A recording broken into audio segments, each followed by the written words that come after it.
हम आपको दिखा रहे हैं भारत मंडपम में इस वक्त प्रधानमंत्री पहुंच चुके हैं और जो भी फॉरेन डेलीगेट्स हैं, राजनयिक हैं और जो प्रतिनिधित्व कर रहे हैं अपने अपने देश का, उनका स्वागत करते हुए देख रहे हैं आप प्रधानमंत्री को। और ये भव्य तस्वीरें गिलबर्ट फोसुम होंगबू, ILO के महानिदेशक।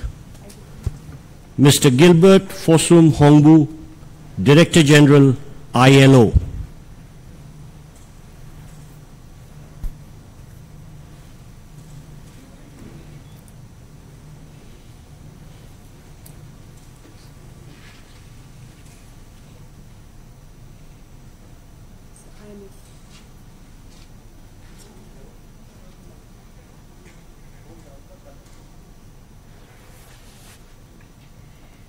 तो हम आपको दिखा रहे हैं तस्वीरें, भव्य तस्वीरें, वसुधैव कुटुंबकम, उसके नीचे प्रधानमंत्री खड़े हैं और पीछे तस्वीरें बिल्कुल आप देख सकते हैं। एक एक कर जितने प्रतिनिधित्व अपने देश का कर रहे हैं वो सभी पहुंच रहे हैं। और जिस लेडी को आप देख रहे हैं, कल जब उनका स्वागत किया गया तो उन्होंने बड़े शानदार तरीके से वेलकम को स्वीकार किया। एक डांस Kristalina Georgieva, managing director of the International Monetary Fund. Kristina Georgieva, International Monetary Fund की महानिदेशक। तो IMF की जो महानिदेशक हैं, आप उनको देख सकते हैं, क्रिस्टीना को। और कल हमने देखा था किस तरह से जब उनका स्वागत किया गया था, वो भारत आकर बेहद खुश थी और उन्होंने कहा कि मेरा भारत आना, बहुत दिन से मैं सोच रही थी आऊं और मेरा भारत आना हुआ। और इस मौके पर उन्होंने एक डांस स्टेप भी किया जो कि कल सुर्खियों में बना रहा। क्रिस्टीना IMF की निदेशक हैं जिनका स्वागत प्रधानमंत्री नरेंद्र मोदी इस वक्त कर रहे हैं। एक एक कर तमाम देशों के प्रतिनिधि, तमाम संस्थाओं के प्रतिनिधि इस वक्त भारत मंडपम में आपको दिखाई दे रहे हैं। प्रधानमंत्री खुद उनके स्वागत के सम्मान के लिए वहां पर खड़े हैं। भारत मेजबानी कर रहा है G20 सम्मेलन का और एक एक कर जितने वहां पर डेलीगेट्स हैं, जितने प्रतिनिधि हैं अलग अलग देशों के, वो वहां पर पहुंच रहे हैं। अलग अलग बड़े बड़े संस्थाओं के प्रतिनिधि इसमें हिस्सा ले रहे हैं। करीब 1 लाख लोग भारत पहुंचे हैं अलग अलग देशों से और सभी की सिक्योरिटी और सुरक्षा का इंतजाम खास तौर से यहां किया गया है।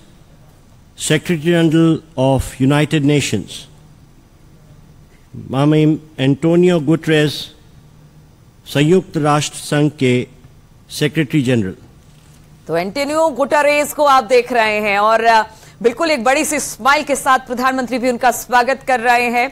और ये बहुत कह सकते हैं गर्व की बात है और एक बहुत ही शानदार तरीके से प्रधानमंत्री का ये जेस्चर भी देखने को मिल रहा है, जब बातचीत के जरिए वो एक एक कर सबका स्वागत करते दिखाई दे रहे हैं।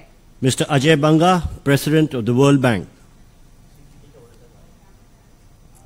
तो वर्ल्ड बैंक के प्रेसिडेंट अजय बंगा जो भारतीय हैं और उनका स्वागत भी प्रधानमंत्री कर रहे हैं। आप देख सकते हैं, चूंकि अगर G20 की बात की जाए, 1999 में इसका गठन किया गया था और खासतौर पर देश दुनिया की अर्थव्यवस्थाओं को लेकर कि किस तरह से यहाँ की इकोनॉमी चलेगी, किस तरह से ग्लोबल मार्केट में तमाम जो एक तरीके से सहयोग कर देश आगे बढ़ेंगे, उसको लेकर खास तौर पर तवज्जो देते हुए G20 की स्थापना की गई थी। और इसीलिए अलग अलग वैश्विक स्तर पर अलग अलग मंच से, चाहे वो UN हो या फिर IMF हो या फिर वर्ल्ड बैंक हो, सभी यहां पर पहुंचते हैं, सभी के प्रतिनिधि यहां पर पहुंचते हैं और फिर यहां पर जो चर्चा होगी उससे देश और दुनिया की जो कह सकते हैं कि अर्थव्यवस्था है, उसे समझने में और उसे आगे बढ़ाने में एक बेहतर कह सकते हैं कि आगे चलकर संभावना आगे बढ़ती है। और तस्वीरें हम आपको वो भव्य तस्वीरें भारत मंडपम की दिखा रहे हैं, जिसके बाहर की तस्वीरें इस वक्त आप देख पा रहे हैं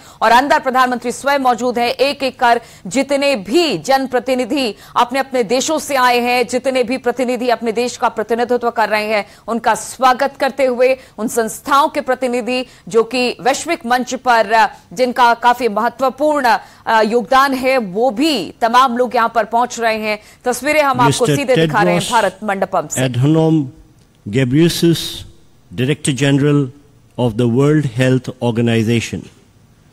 श्री टेड्रोस एडनोम गेब्रेयेसस, विश्व स्वास्थ्य संघ के महानिदेशक। तो विश्व स्वास्थ्य संगठन के महानिदेशक इस वक्त पहुंच रहे हैं, गैब्रिएली। उनका स्वागत करते हुए अब प्रधानमंत्री को आप देख पाएंगे। जिस तरह से जिक्र भी हम कर रहे थे कि आर्थिक तौर पर हो या फिर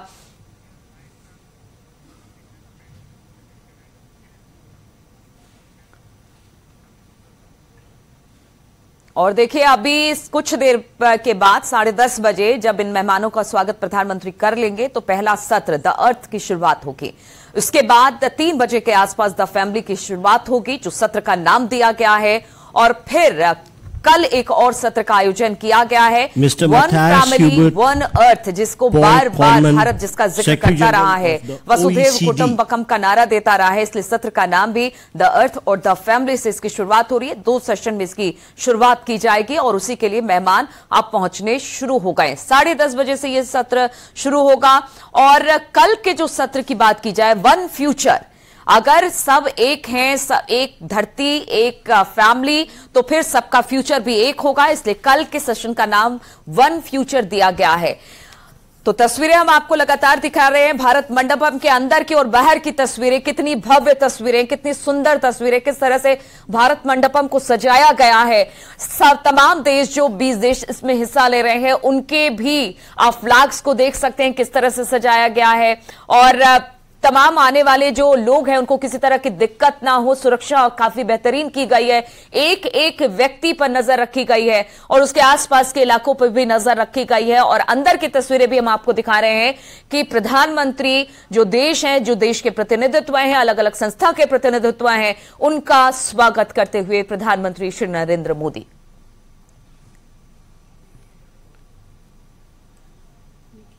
हर excellency Ms. Nozi Okonjo-Iweala, Director General of the World Trade Organization. तो director general World Trade Organization की आप देख पा रहे हैं तस्वीरों में, वो पहुंच रही हैं वहां पर। प्रधानमंत्री उनका भी स्वागत करने वाले हैं। और आज जो सत्र शुरू हो रहा है, वन अर्थ पहला सत्र होगा, जिसमें ये सभी मेहमान हिस्सा लेने वाले हैं। और लगातार यही कोशिश की जा रही है कि इस सत्र से और जितने भी यहां पर सत्र का आयोजन किया जाए, उससे जो बातें निकलकर सामने आए, उससे पूरा देश और दुनिया काफी फायदा उससे पहुंचेगा। इसलिए ये जो तमाम सत्र हैं, आज का 2 सत्र, कल का 1 सत्र, काफी फायदेमंद रहने वाला है। President of Comoros and Chairperson of the African Union. African union के चेयरपर्सन का भी स्वागत प्रधानमंत्री करेंगे। आप देख सकते हैं किस तरह से ठहाके लगाकर और बहुत आत्मीयता के साथ भारत मेजबानी कर रहा है। और भारत हमेशा से ये कहता रहा है कि अतिथि देवो भव, उसी की तर्ज पर भारत आज इन तमाम मुल्कों का स्वागत करता नजर आ रहा है। एक एक प्रधानमंत्री अपने बहुत ही आत्मीयता के साथ इन सभी जो मेहमान हैं उनसे मुलाकात कर रहे हैं। और ठाके भी आप देख सकते हैं। इसी से आप समझ सकते हैं कि किस तरह भारत ने पूरी दुनिया पर अपना परचम लहराया है। और उसकी एक बानगी G20 सम्मेलन भी देखने को मिल रही है।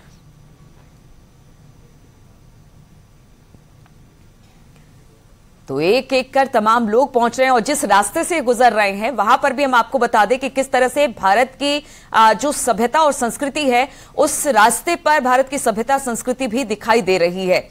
और प्रधानमंत्री का यही मकसद है कि जो भारत की सभ्यता संस्कृति है उसको दर्शाया जाए। हमने देखा कि किस तरह से G20 का सम्मेलन अलग अलग राज्यों में हुआ और एक एक कर राज्यों के बाद आज दिल्ली में आज और कल का दिन बेहद महत्वपूर्ण है। His Highness Syed Asad bin Tariq Al Said, Deputy Prime Minister of Oman. तो ओमान के प्राइम मिनिस्टर को आप देख रहे हैं और लगातार भारत यही कहता रहा है कि हम जिस तरह से आगे बढ़ रहे हैं, हम सभी को साथ लेकर और सहयोग देकर आगे बढ़ना चाहते हैं। वन अर्थ वन फैमिली के तर्ज पर ही आगे बढ़ना भारत का उद्देश्य है। और चाहे वो किसी भी मंच पर हो, चाहे ये रूस यूक्रेन का मंच हो या फिर तुर्की में जिस तरह से भूकंप आया उनकी सहायता को लेकर हो, भारत हमेशा से आगे बढ़कर अपने देश की बात, अपने जो उसने किया है उसको हमेशा से आगे रखने की बात करता रहा है, मदद करने की बात करता रहा है। इसलिए वन अर्थ वन फैमिली की बात भी भारत करता रहा है। और आज सेशन के तौर पर 2 सेशन की बात के रखे गए हैं। Of the People's Republic of Bangladesh,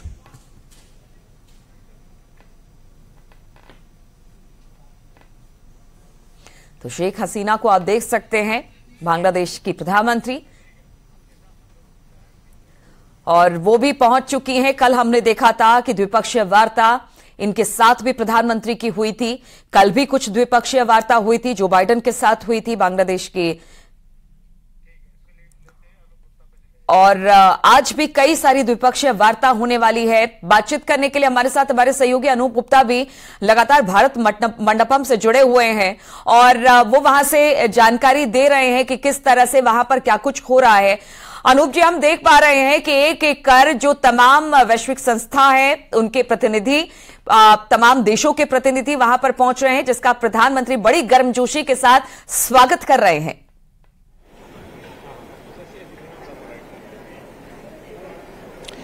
बिल्कुल, देखिए जिस तरीके से प्रधानमंत्री नरेंद्र मोदी आज सुबह 9 बजे ही भारत मंडपम पहुंच चुके थे और अभी प्रधानमंत्री नरेंद्र मोदी खुद एक राष्ट्राध्यक्ष जो G20 समिट में भाग लेने के लिए दिल्ली पहुंचे हैं, उनका स्वागत खुद प्रधानमंत्री नरेंद्र मोदी कर रहे हैं। जैसा कि आपने तस्वीरों में देखा कि शेख हसीना पहुंची थी, लेकिन उससे ज्यादा महत्वपूर्ण बात आपको बताऊं कि किस तरीके से भारतीय संस्कृति को दुनिया के सामने पेश करना है, उसकी अनूठी तस्वीर आप सीधे जो तस्वीर है उसमें देख सकते हैं कि जहां पर प्रधानमंत्री नरेंद्र मोदी स्वागत कर रहे हैं, हैंडशेक कर रहे हैं, उससे पीछे जो है वो कोणार्क का एक विल रखा हुआ है। ये अपने आप में उड़ीसा के संस्कृति को दिखाता है। ये बहुत ही पुरातत्व वस्तु है, यानी कि भारत किसी भी तरीके से कहीं ना कहीं भारत की संस्कृति, जो सांस्कृतिक धरोहर है, उससे दुनिया किस तरीके से परिचित हो, उसका नमूना जो है वो पेश करने में कहीं भी पीछे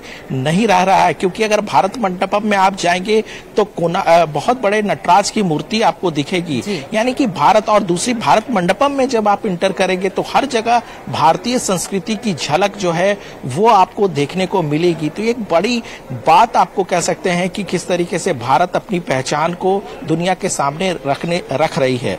दूसरी तरफ बता दूं कि अभी सिलसिला जारी है, तकरीबन 10:15 बजे तक ये सिलसिला जारी रहेगा, जब सारे राष्ट्रीय अध्यक्ष यहाँ पहुंच जाएंगे और उसके बाद एक ग्रुप फोटो होने वाला है और उसके बाद औपचारिक रूप से G20 की बैठक की शुरुआत तकरीबन 10:30 बजे हो जाएगी। और ये जो बैठक होगी शुरुआत में वो वन अर्थ के थीम पर बैठक शुरू होने वाली है, जो कि 1:30 बजे तक चलेगी। उसके बाद 1:30 से 3 बजे तक लंच ब्रेक होगा और दूसरी जो बैठकें हैं वो होनी है 3 से 5 बजे के बीच। वन फैमिली थीम पर जो है वो बैठक होने वाली है। काफी महत्वपूर्ण बैठक कही जा सकती है और दुनिया के सामने भारत अपनी हनक और अपनी पहचान, अपनी शक्ति का प्रदर्शन जो है इस बैठक के जरिए करेगा। भारत की कोशिश है कि किस तरीके से विकासशील देशों को विकसित देशों के साथ पाटा जाए, उसकी भी कोशिश इस बैठक में की जाएगी। जी बिल्कुल अनूप जी, हमने देखा कि जिस तरह से भारत लगातार कहता रहा है कि वन अर्थ वन फैमिली, वसुधैव कुटुंबकम का नारा लगातार देता रहा है, उसको लेकर वो आगे बढ़ रहा है। हालांकि कुछ देशों को ये बात रास नहीं आ रही है, जिसमें चाइना भी है, पाकिस्तान भी, बहुत सारे ऐसे हैं। चाइना तो के प्रेसिडेंट तो यहां पर पहुंचे ही नहीं है। लेकिन सबसे बड़ी बात यह है कि पहला सेशन जो है उसका नाम दिया गया है अर्थ, और इसके बाद द फैमिली की बात आती है। तो ये सारी चीजें कहीं ना कहीं भारत अपनी बात रखने में और इस सेशन के जरिए ये बताने की कि लगातार हमारी कोशिश यही है कि अगर दुनिया एक है, फैमिली एक है, तो सबका फ्यूचर भी एक होगा। इसलिए कल भी एक जो रखा गया है, सेमिनार रखा गया है, उसका थीम दिया गया है द फ्यूचर। तो ये सारी चीजों को, सोच को ही आगे बढ़ा रहा है ये तमाम जो जितने भी सेशन होंगे वो उसका जो नाम दिया गया है उसे लेकर।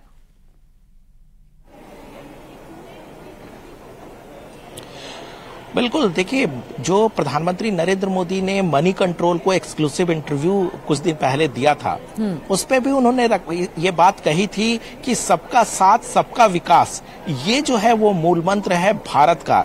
यानी कि किस तरीके से दुनिया के तमाम देशों को एक साथ लेकर आगे बढ़ना है, ये जो है वो भारत दुनिया को मैसेज दे रहा है और खास तौर पर विकसित देशों को ये मैसेज दे रहा है।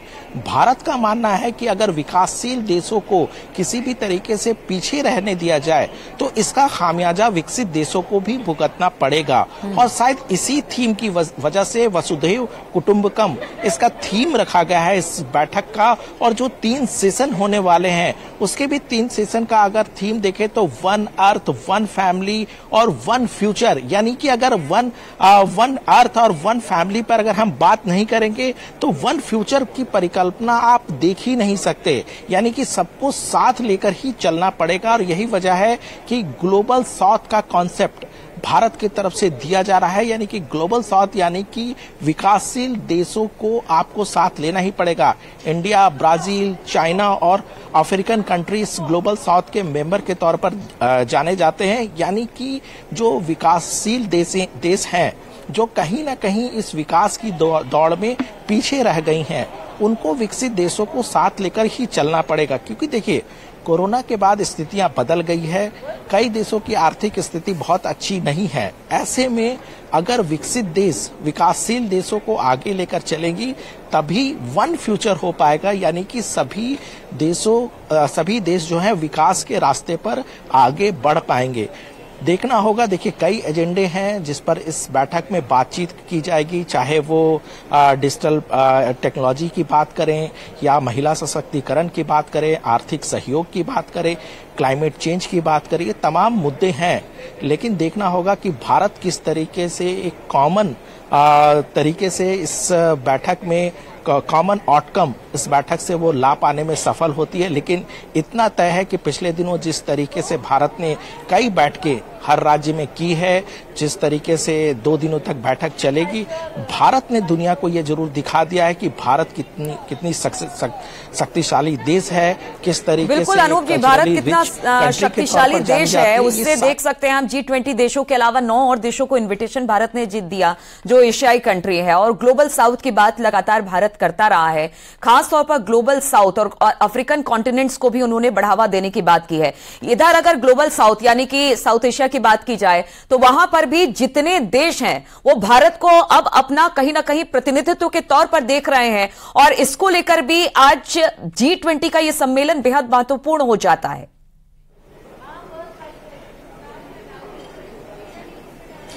बिल्कुल, देखिए प्रधानमंत्री नरेंद्र मोदी लगातार ग्लोबल साउथ की बात करते हैं। देखिए अफ्रीकन कंट्री को कहीं ना कहीं मुख्य धारा में जोड़ने की कोशिश दुनिया के कई देशों ने की है और चाइना का बहुत ज्यादा उसमें इंटरेस्ट है।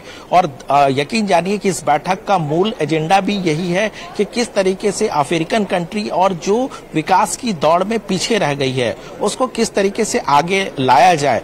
और इस ग्लोबल साउथ का असली लीडर कौन होगा ये भी इस बैठक के बाद साफ हो जाएगा। भारत चाहती है, खासतौर पे प्रधानमंत्री नरेंद्र मोदी चाहते हैं कि अफ्रीकन यूनियन को G20 का सदस्य बनाया जाए। हालांकि इसका विरोध हो रहा है, लेकिन अगर ये संभव हो पाता है किसी भी तरीके से तो एक बड़ी जीत के तौर पर देखा जाएगा। और देखिए जापान भी इसका समर्थन कर रही है। देखिए चीन अगर अफ्रीकन कंट्री को मदद करती है तो उसके पीछे उनका भी वेस्टर्न इंटरेस्ट होता है कहीं ना कहीं, लेकिन भारत दिल खोलकर अफ्रीकन कंट्री को मदद करती है। और यही वजह है कि अफ्रीकन कंट्री का भी एक सौहार्द और एक जो प्यार है भारत के प्रति वो ज्यादा है दूसरे देशों के अपेक्षाकृत। तो जाहिर सी बात है कि इस बैठक में भारत पुरजोर कोशिश करेगा कि इस अफ्रीकन कंट्री के हित की बात की जाए। अफ्रीकन यूनियन को इस G20 का अभिन्न अंग बनाया जाए। कितना समझौता हो पाता है ये देखने वाली बात होगी, लेकिन इतना तय है कि भारत ग्लोबल साउथ के एक पूरी तरह से कह सकते हैं कि लीडर के तौर पर उभर कर सामने आने वाला है। जी बात करता है, सबसे बड़ी बात है चाइना अपने आप को जो साउथ एशियन कंट्री है उसका एक तरह से अगुवाई करने वाला मानता है, लेकिन जिस तरह की कंडीशन कोविड के बाद चाइना की हुई है और वहां पर अर्थव्यवस्था भी काफी डैमेज हुई है, अगर राष्ट्रपति शी जिनपिंग की बात की जाए तो उनका जनाधार भी वहां पर कम हुआ है। बहुत सारी ऐसी बातें हैं जिसको लेकर चाइना इस G20 सम्मेलन में शामिल तो नहीं हुआ, लेकिन भारत जिस तरह से अपना प्रतिनिधित्व इस सम्मेलन को लेकर कर रहा है उससे उसका कद जरूर बढ़ेगा आगे आने वाले दिनों में। लेकिन अगर इस पूरे G20 पर नजर डाले अनूप जी, तो हमने देखा है यूएनएससी पर खास तौर पर अमेरिका अब तक कुछ नहीं कर रहा था, लेकिन अब उनका कहना है कि भारत को इसकी अस्थायी सदस्यता मिल जानी चाहिए। यानी कहीं ना कहीं अब अमेरिका भी भारत को सपोर्ट कर रहा है यूएनएससी में शामिल करने के लिए, जिससे भारत का कद और बढ़ेगा और भारत की जो बातें हैं वो देश दुनिया में और अच्छी तरीके से पहुंचेगी।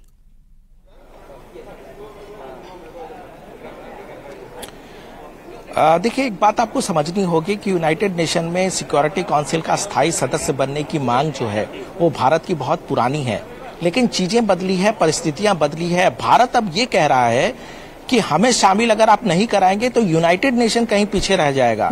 यानी कि भारत जिस तरीके से दुनिया के नक्शे पे एक बड़े देश के तौर पर, एक शक्तिशाली देश के तौर पर उभर कर सामने आ रहा है, अगर यूनाइटेड नेशन इस भारत को इग्नोर करता है, नजरअंदाज करता है, तो यूनाइटेड नेशन के लिए नुकसानदेह हो सकता है। दूसरी तरफ ये मैसेज दुनिया के तमाम देशों को भी भारत दे चुका है। यही वजह है कि बहुत ज्यादा भारत की तरफ से अब कोशिश नहीं की जाती है। भारत का कहना है कि अब यूनाइटेड नेशन की जरूरत है कि भारत को वो स्थायी सदस्य बनाए।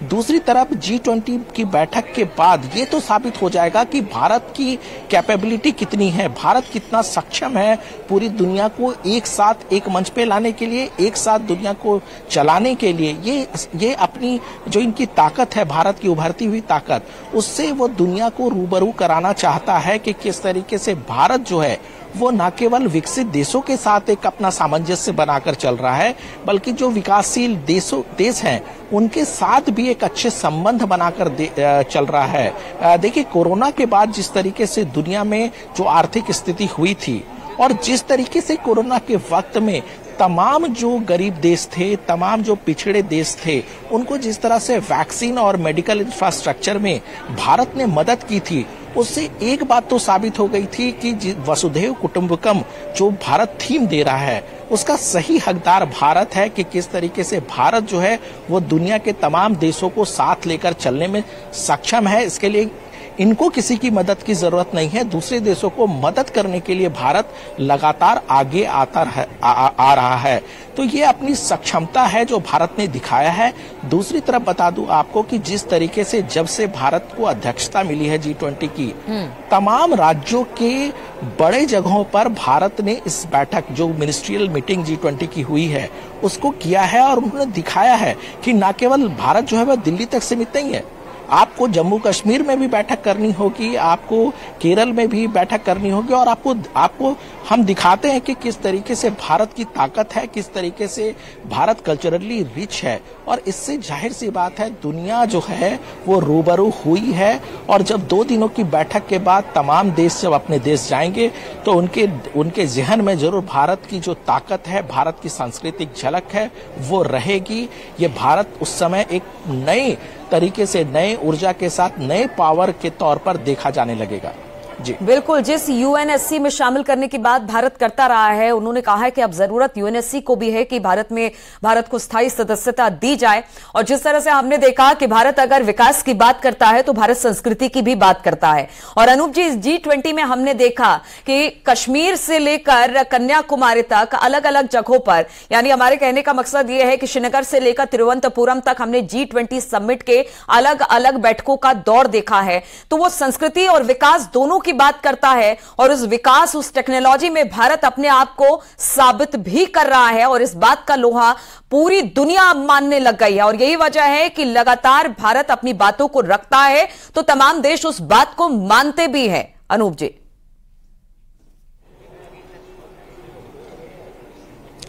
बिल्कुल, देखिए, जब भारत ने G20 ministerial meeting Jammu Kashmir में रखी थी तो कुछ देशों को ऐतराज था लेकिन उस ऐतराज से भारत को कोई फर्क नहीं पड़ा। भारत ने उस बैठक को वहीं कराई। भारत ने बताया कि जम्मू कश्मीर भारत का अभिन्न अंग है, इसमें दूसरे देशों को किसी भी तरीके से इंटरफेयर करने की जरूरत नहीं है और ये उनसे उनको कोई मतलब भी नहीं है उससे। दूसरी तरफ तमाम राज्यों के राजधानी यहाँ तक कि दूसरे जगहों पे, दूसरे शहरों में भी जी मिनिस्ट्रियल कराई गई। देखिए, एक अधिकारी की तरफ से कहा गया कि G20 जो बैठक हुई है, जितने बड़े तरीके से और जितने शहरों में की गई थी, अपने आप में एक ऐतिहासिक बैठक बता सकते हैं। और दूसरी तरफ जिस तरीके से G20 की बैठक आज और कल दिल्ली में होगी और भारत मंडपम में होगी, दुनिया के तमाम देश देखेंगे कि किस तरीके से भारत टेक्नोलॉजी में विकसित देशों से कदम बढ़ाकर आगे बढ़ रहा है। डिजिटल टेक्नोलॉजी के माध्यम से जिस तरीके से भारत ने दुनिया में अपनी हनक को दिखाया। कल देखिए, डिजिटल इंडिया के CEO से हमारी बात हो रही थी, उन्होंने कहा कि जिस तरीके से डिजिटल प्लेटफॉर्म भारत में जिस तरह से विकसित हुआ है, जिस तरीके से बिल्कुल, तो विकास की तरफ भारत आगे बढ़ रहा है, विकास और संस्कृति को लेकर आगे चल रहा है। G20 में इसकी पूरी झलक दिखाई दे रही है।